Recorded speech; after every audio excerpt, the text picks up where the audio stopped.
Vous êtes, mesdames et messieurs, sur NCA, la nouvelle chaîne africaine. Le 15 août 2025, la République du Congo célébrera le 65e anniversaire de son accession à la souveraineté internationale. Une célébration qui va se faire dans un contexte régional particulier que nous recevons pour évoquer Thierry Mongala. Il est le ministre congolais de la communication et des médias, porte-parole du gouvernement. Il est notre invité. Monsieur le ministre, bienvenue à vous et merci d'avoir accepté notre invitation. Merci à vous, Richard Togbé. C'est un plaisir et un honneur d'être accueilli sur votre plateau, celui de la nouvelle chaîne africaine. Et je vous souhaite une bonne arrivée dans le monde des médias dont nous espérons que dans quelques semaines, quelques mois, quelques années, vous pourrez être une des références. Merci. Monsieur le ministre, commençons cette émission par un sujet grave. Comment se positionne-t-on quand on a deux pays, frères et amis, qui sont en conflit? Je parle notamment de la RDC et du Rwanda, qui entretiennent, comme vous le savez, un voisinage difficile en ce moment. Bon, le voisinage est aujourd'hui, Dieu merci, moins difficile. Comme vous le savez, il y a des étapes qui aujourd'hui peuvent nous laisser optimistes. La première étape, c'est la conclusion d'un accord à Washington qui a réuni autour du président Donald Trump et de son administration les deux parties prenantes que sont le gouvernement de la RDC et celui du Rwanda. Et un accord a été signé et d'après les informations dont nous disposons tous, il est attendu un déplacement des deux chefs d'État et un sommet sous l'égide du président Donald Trump. Et on espère que cette étape, qui sera cette fois-là hautement politique, que cette étape sera considérée comme décisive. Le second volet de cette négociation complexe, puisque la situation elle-même est complexe, c'est l'intervention d'un accord dit de principe à Doha, dans l'État du Qatar, un accord qui a réuni cette fois-là les plénipotentiaires du gouvernement de la République démocratique du Congo et ceux de l'AFC M23, c'est-à-dire la rébellion. Et cet accord de principe a fixé un cadre de négociation qui doit là également permettre, mais cette fois-là sur un volet que je qualifierais de proprement intérieur, un cadre de négociation qui doit aboutir à des discussions directes entre les deux parties belligérantes et pourquoi pas imaginer une extension de ces discussions à la classe politique de République démocratique du Congo dans son entier. Mais nous sommes optimistes. Oui, d'accord. Parlant de votre pays, comment réussit-on à observer une forme de neutralité face à cette situation quand on sait que, encore une fois, ce sont deux pays frères et amis? Quand vous avez deux parents qui se disputent, vous avez deux attitudes possibles. Soit vous prenez parti pour l'un ou pour l'autre, soit vous adoptez ce qui est notre position, une stricte position à la fois fraternelle vis-à-vis des deux pays, de neutralité vis-à-vis des deux pays, et surtout de recherche avec eux d'une solution qui soit une solution durable. Et donc nous applaudissons, bien entendu, toutes ces démarches. Et comme je l'ai déjà dit dans d'autres émissions et sur d'autres plateaux, quand la maison de votre voisin brûle, votre objectif principal, c'est d'apporter les seaux d'eau qui vont contribuer à éteindre cet incendie, parce que si vous ne l'éteignez pas, ou si vous ne contribuez pas à l'éteindre, cet incendie risque de s'étendre chez vous. Il se trouve, monsieur le ministre, vous êtes un grand intellectuel et un fin connaisseur de la géopolitique du continent et du monde. Vous parlez de solutions et d'incendies. Il se trouve que c'est à la Maison-Blanche et à Doha qu'on s'en va chercher l'eau pour éteindre l'incendie. Est-ce que ce n'est pas quelque part un échec de la politique africaine quant à ce qui concerne le règlement et la gestion des conflits sur le continent? Vous savez, nous sommes en 2025. À ce quart de siècle de ce 21e siècle si particulier, qui nous montre une réalité géopolitique majeure. De plus en plus, nous revenons à une diplomatie dont l'efficience, l'efficacité se fondent sur un certain nombre de mécanismes de puissance et de rapports de force. Donc nous avons, nous, en tant que continent, en tant que groupements sous-régionaux pour être encore plus précis, une nécessité, c'est de renforcer notre cohésion, parce que plus nous serons unis et plus nous pourrons peser sur les choix qui nous concernent, qui sont des choix à nos portes. Donc ne nous plaignons pas que ceux qui apportent les seaux d'eau viennent de très loin. L'essentiel, c'est que d'abord l'incendie soit éteint et qu'ensuite nous réfléchissions au niveau de nos unions, soit continentales, soit sous-régionales, pour renforcer la capacité que nous avons à, disons, faire le nécessaire pour que le désordre qui pourrait s'installer en notre sein soit d'abord combattu et éliminé par nous-mêmes. Monsieur le ministre, j'ai évoqué au début de cette émission la célébration le 15 août prochain du 65e anniversaire de l'indépendance, de l'accession à la souveraineté internationale de votre pays, le Congo. Des opposants à votre régime, le régime dont vous êtes le porte-parole, ont fait état il y a quelques jours de ce que des milliers de soldats rwandais s'apprêteraient à défiler aux côtés des forces armées congolaises le 15 août 2025. Est-ce que c'est une information que vous confirmez? Je ne vous confirme rien dans la mesure où nous sommes, au moment où nous enregistrons notre émission, nous ne sommes pas en mesure de vous donner un programme. Je n'ai pas le programme des festivités, et notamment celui du grand défilé militaire et civil qui aura lieu le 15 août 2025, et je ne suis donc pas en mesure de vous indiquer de manière détaillée quel sera le programme du défilé. Donc je crois qu'à ce stade, considérons cela comme une conjecture. Mais nous sommes à quelques jours seulement de cette célébration. Nous enregistrons cette émission le 28 juillet. C'est dans 2 semaines pratiquement cette célébration. Dans 17 jours. Dans 17 jours. Est-ce que c'est une possibilité? Est-ce que c'est quelque chose qui peut être possible? Écoutez, je ne suis pas encore, Dieu merci, on peut me prêter beaucoup d'influence, je ne suis pas encore à la manœuvre pour organiser les défilés militaires. Il y a des autorités pour ce faire, il y a un ministère de la Défense, il y a l'état-major des forces armées congolaises et ceux de la force publique congolaise en général. Laissons les choses se mettre en place.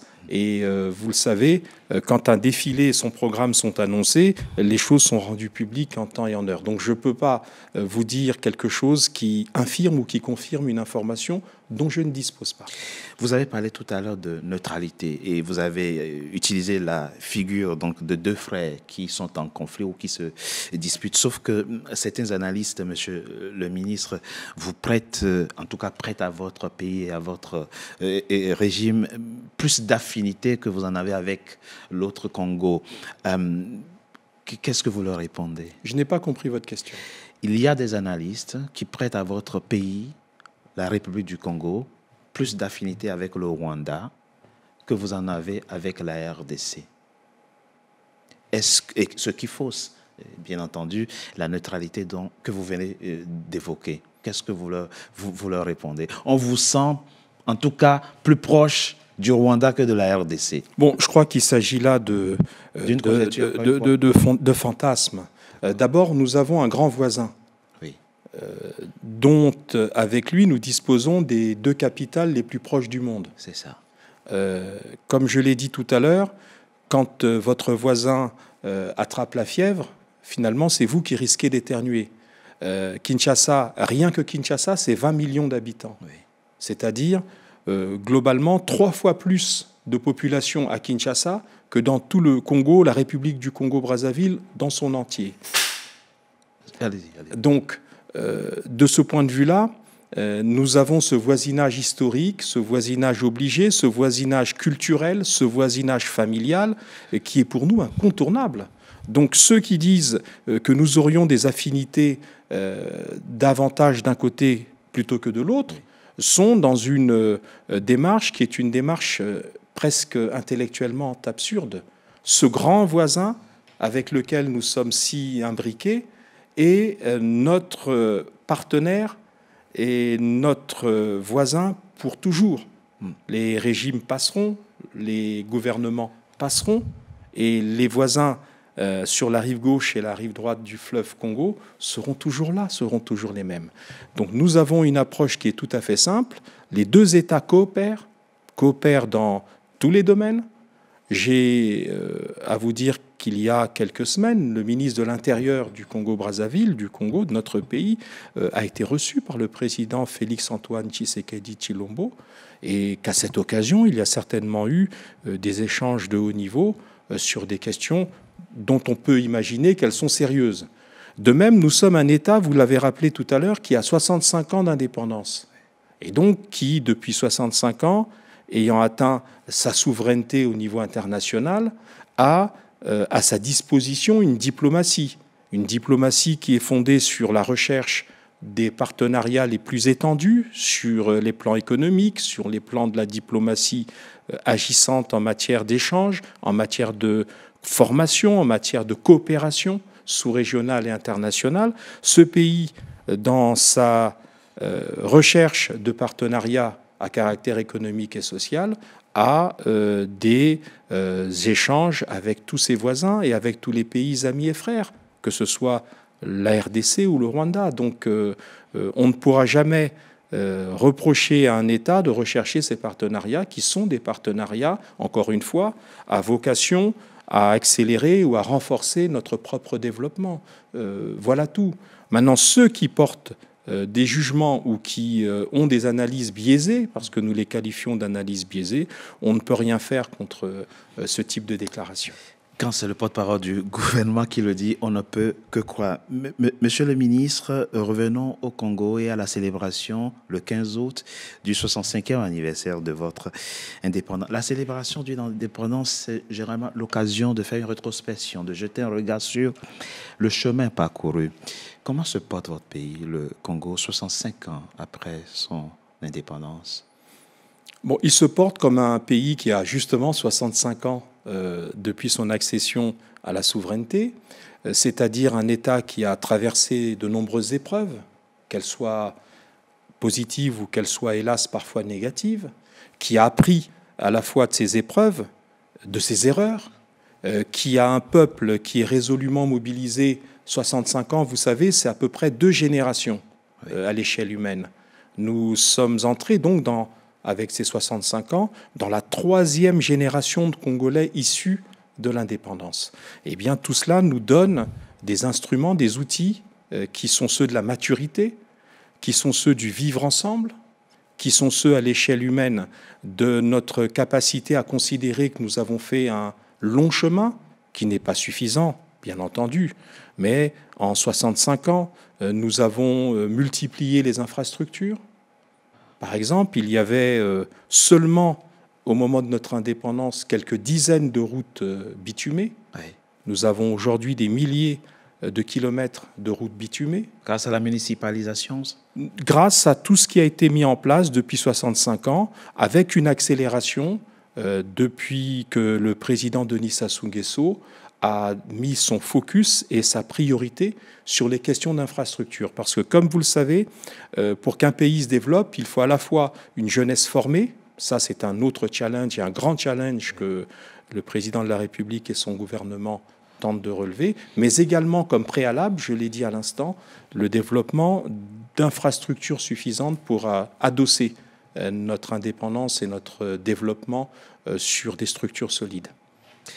Monsieur le ministre, ce qui intéresse les Congolais qui nous suivent en ce moment, c'est comment améliorer leur quotidien. Et quand je parle du quotidien des Congolais, je parle notamment du déficit énergétique, les délestages qui sont réguliers. Je pense notamment à leur difficulté à accéder aux soins de santé, pour beaucoup primaires. Et évidemment, la question de la scolarisation des enfants, la cherté de la vie. Quel est le message, justement, que vous avez à leur livrer le jour où vous allez célébrer le 65e anniversaire de leur indépendance, quant aux difficultés qu'ils rencontrent au quotidien? On n'a pas le temps d'aller secteur par secteur, mais les problèmes, ils sont là. Et concret et factuel, cherté de la vie, je l'ai dit, et tous les autres. Comment on fait? Qu'est-ce qui est fait justement pour améliorer le quotidien de vos compatriotes qui pour beaucoup souffrent en ce moment? Bon, vous savez malheureusement que la souffrance est très partagée en Afrique. Oui. Que les problèmes qui sont rencontrés d'un État à l'autre, quelles que soient les parties de notre continent sont à peu près similaires. Oui. Vous évoquez des questions de déficit énergétique. Oui, ces questions sont très importantes, elles sont même prégnantes, elles sont même très présentes. Ces questions, aujourd'hui, sont au cœur de la politique du gouvernement. Par exemple, il s'agit de permettre que la rénovation de la ligne de très haute tension entre Pointe-Noire et Brazzaville, qui est au cœur du problème du déficit de l'offre ou de l'arrivée de cette production qui est faite à Pointe-Noire et qui a du mal à arriver de manière pérenne et entière à Brazzaville et qui explique une grande partie de ce déficit énergétique, et bien que tout cela nous permette d'améliorer l'offre d'énergie. Deuxièmement, il y a la nécessité, toujours sur l'énergie, d'assurer une réforme de notre compagnie nationale de distribution d'électricité, c'est-à-dire la ECAREC, Énergie électrique du Congo. Il y a eu un débat depuis quelques mois, comme vous le savez, et nous espérons que dans les prochains mois, nous arriverons à permettre qu'à travers une gouvernance améliorée de cet important service public, nous renforcions la capacité à fournir de l'énergie à nos compatriotes. Le troisième volet de la réforme de la gouvernance de l'électricité, c'est que nous avons mis en concession les principaux barrages. C'est-à-dire qu'il y a un partenariat public-privé qui lie l'État, la République, les institutions, avec des opérateurs d'origine et de gouvernance privée. Sur le fleuve Congo ? Les barrages. Les barrages, ils sont répartis un peu partout. Et nous avons Imbulu, nous avons d'autres barrages dans notre pays. Eh bien, tout cela doit concourir à renforcer cette offre électrique qui, et vous l'avez dit, et nous le concédons bien volontiers, est vraiment au cœur des préoccupations. On peut ajouter les problèmes d'eau, on peut y ajouter un certain nombre de problèmes. Vous avez parlé de la santé, c'est un volet très important. Le président de la République a pris un engagement, c'est d'ouvrir un certain nombre d'hôpitaux généraux dans les départements de notre pays, les 15 départements. Nous avons déjà un hôpital général qui a ouvert ses portes il y a quelque temps à Brazzaville, puis un autre à Pointe-Noire. Et là, nous avons en perspective l'hôpital général de Ouesso et celui de Sibiti dans l'Alekoumou, qui est un département dont tous nos compatriotes savent combien j'en suis proche. Par exemple, si nous parlons des populations de l'Alekoumou, la livraison de cet hôpital général qui devrait se faire en novembre, ou en tout cas avant la fin de l'année, va permettre de régler un problème qui n'avait jamais été réglé dans ce département de notre pays depuis 65 ans d'indépendance. C'est de fournir des services et des prestations médicales qui, jusque-là, malheureusement pour ces compatriotes-là, et c'est l'objet même et le sens de la construction de ces hôpitaux généraux qui, pour les patients concernés, les amenaient et les obligeaient à aller ailleurs, parfois très loin, à Pointe-Noire ou à Brazzaville ou à Dolisie. Donc voilà des réponses qui sont des réponses concrètes à ces difficultés qui sont réelles que vous évoquiez tout à l'heure. Pour ce qui concerne la jeunesse, il y a un important projet qui est celui de l'année de la jeunesse, qui est de nous assurer, non pas de la scolarisation, parce que la scolarisation dans notre pays a toujours été à un niveau assez élevé. Nous avons longtemps été à un niveau de 100% de scolarisation et d'alphabétisation. Donc, les événements malheureux qu'on a connus ont réduit ce taux de scolarisation. Mais il n'en reste pas moins que notre jeunesse globalement est éduquée. Son déficit, ou du moins ce qui manque, c'est une formation qui soit adaptée. Une formation qui soit adaptée à la réalité du marché de l'emploi. Ouais. Parce que ce que les jeunes demandent aujourd'hui, c'est l'accessibilité au marché de l'emploi, c'est l'accès à des postes qui leur permettent d'obtenir des activités génératrices de revenus. C'est là un des focus du gouvernement et c'est là probablement un des axes majeurs sur lesquels vont s'effectuer les campagnes électorales qui arrivent, et notamment la campagne présidentielle. Sans oublier, bien entendu, le renforcement de la politique infrastructurelle dans le domaine de l'éducation, puisqu'il y a dans l'arrière-pays des zones de votre pays où il y a un vrai besoin en ce qui concerne les salles de classe. Vous savez, tous les pays à forte augmentation de leur démographie ont toujours une espèce de hiatus, une espèce de décalage entre le moment où arrivent ces jeunes populations pour acquérir ces savoirs de base que sont l'école primaire, le collège et le lycée, Oui. Donc un décalage entre la population qui arrive et les capacités d'accueil. Eh bien, le gouvernement renforce cela. On a parlé tout à l'heure des acquis de l'indépendance. Oui. Je ne sais pas, parce que je n'ai pas les chiffres en tête, si on disposait même de 5 lycées dans notre pays au moment de l'indépendance.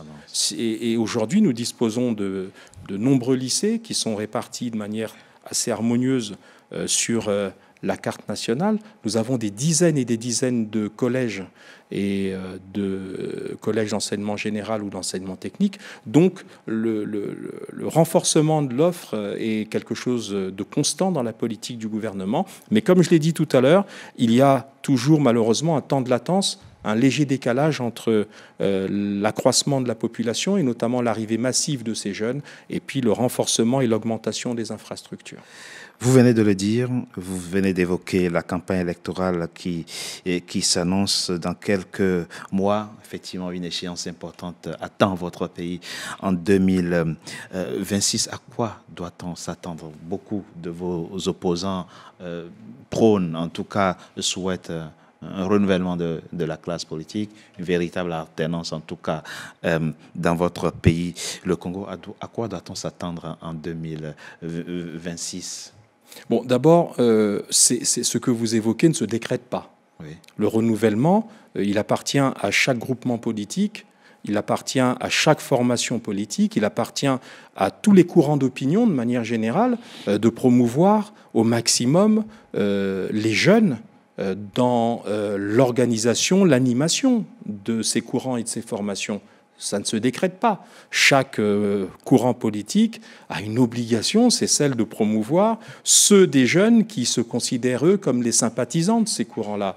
Dans un pays où 75% de la population a moins de 35 ans, il serait, à mon avis, de mauvaise politique pour un courant ou une formation politique de ne pas promouvoir les jeunes. Ça, c'est une question de principe. Deuxièmement, l'alternance que vous évoquez, là également, elle ne se décrète pas. Il va falloir que celles et ceux qui concourent à l'exercice du suffrage, qui seront des candidates ou des candidats à la future élection présidentielle, convainquent la population que la vision qu'ils vont exprimer, eh bien, soit une source majoritaire d'approbation et de suffrage. Et ça ne se décrète pas. Enfin, ce que je peux dire pour ce qui concerne la formation politique dont j'ai l'honneur de faire partie, et notamment de la direction, le Parti congolais du travail, eh bien, nous avons fortement renouvelé nos ressources. Vous avez, au niveau des instances du parti, comme au niveau des élus, que ce soit les élus nationaux ou les élus locaux, une forte proportion de jeunes qui aujourd'hui animent les différentes structures du parti. Enfin, et sur le plan de la vision du président de la République sur le sujet, ce que je peux vous dire, c'est que le président de la République va vraisemblablement, dans les prochains mois, présenter sa vision et son projet de société dont l'axe principal va tourner, j'en suis convaincu, va tourner autour de cette idée de transmission générationnelle, c'est-à-dire la capacité, de manière ordonnée, de manière cohérente, de manière planifiée, la possibilité d'injecter de plus en plus de jeunesse dans les instances de décision. Parce que organiser les choses, c'est permettre que finalement cette transformation, cette transition, cette transmission soit réussie au bout du compte. Merci, Monsieur le ministre, d'avoir été notre invité. Je rappelle que vous êtes le ministre congolais de la communication et des médias, porte-parole du gouvernement. Vous avez un message très positif, finalement, à l'endroit des jeunesses, de la jeunesse de votre pays. Écoutez, on a tous été jeunes.